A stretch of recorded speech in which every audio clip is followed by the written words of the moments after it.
Hi everyone. Today I just wanted to show you how to edit a photo in Photoshop. As you can see, there's a lot of different icons here on the left side of the screen. Some of them are for more in-depth editing, so we won't dive too much into all of those.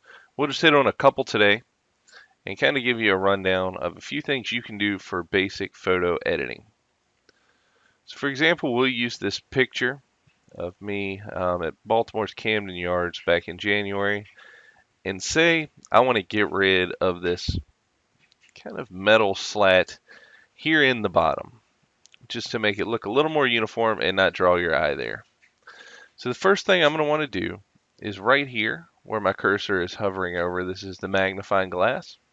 I can click that and you'll see at the top it changes my information on this toolbar. I can zoom in or I can zoom out or I can go and use one of these, which will basically bring it back to full size image.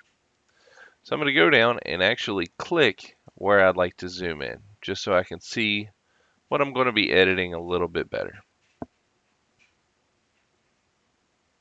So now that I'm here, I'm going to go back over, and you can see as you hover over the items on the left side, it'll tell you what that item is and what it does. This can be beneficial, especially for somebody who's just learning to use Photoshop. I'm going to use this one right here called the Clone Stamp tool. So I'll click that and then I'll hover over. As you can see right now, my cursor isn't really showing a whole lot. So I'm going to change the size at the top because of what I'm editing. And as you can see, as I change it, the cursor size at the bottom changes as well. So this one looks like a pretty good size, so I'll use that. Now one thing you're going to want to do is hit Alt on your keyboard, and you'll see that it changes it to a bullseye.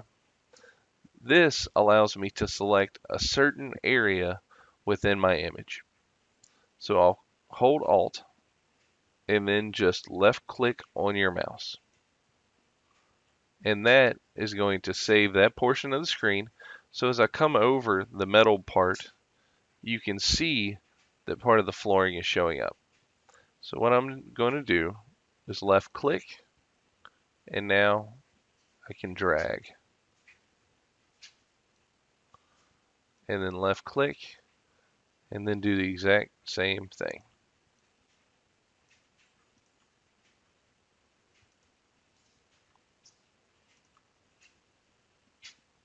Now one thing you'll want to keep an eye on is if there's a line anywhere in your design, you're going to want to make sure they still match up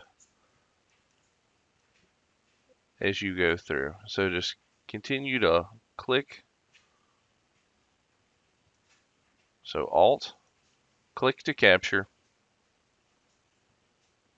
and then you can draw it over. And you'll see it'll slowly go away. So I'm going to hit zoom and now fit screen, which will allow me to see the full image again. And you'll see how it's starting to cover up. So that's one less thing I have to worry about now. So one last thing I'm going to teach you about is the quick selection tool. So I'll zoom back in. And now the quick selection tool is the fourth one from the top. This allows you to select an entire image by finding the edges of it. So I've clicked it, and now you'll see how many pixels are in use. So I'll make it just a little bit bigger. And now I'm going to quick select myself. So you'll hold your left button on your mouse, and you'll see lines start to form around me. So as I go up, and you'll notice with my back, it went a little bit farther. The quick selection tool actually picks up color differences and tries to determine the edge of an object. So you'll struggle a little bit more with shoes with the different colors that they have. If you do have to move to a different part of an image, you can always let go of your mouse, move to a new spot, and click and drag again. Now to get rid of this part, again, you can go up here, click the negative, which will subtract from the selection you've made, and now I'll start getting rid of this green part. So there's still just a little bit of my back it's missing. So I'll go add, and now it has selected me. So one thing I'm going to do is try and make myself pop out of the picture a little bit. So I'll go back to fit screen. And now up here where it says select among your top bars, I'll click that and I'll click the inverse. So this is going to select everything in the picture that's not me. And then I can go to filter, because this is where a lot of other things will let you focus on an individual subject, and do Gaussian blur.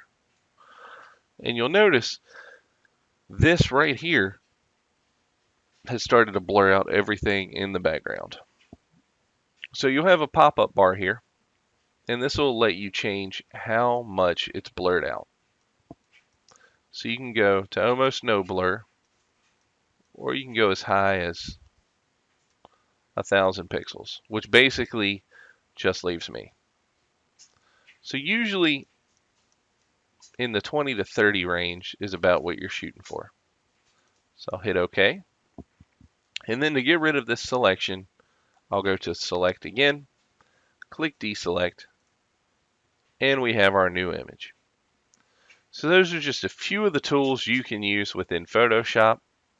So now you can head out yourself, start editing your pictures, and I look forward to seeing what you come up with.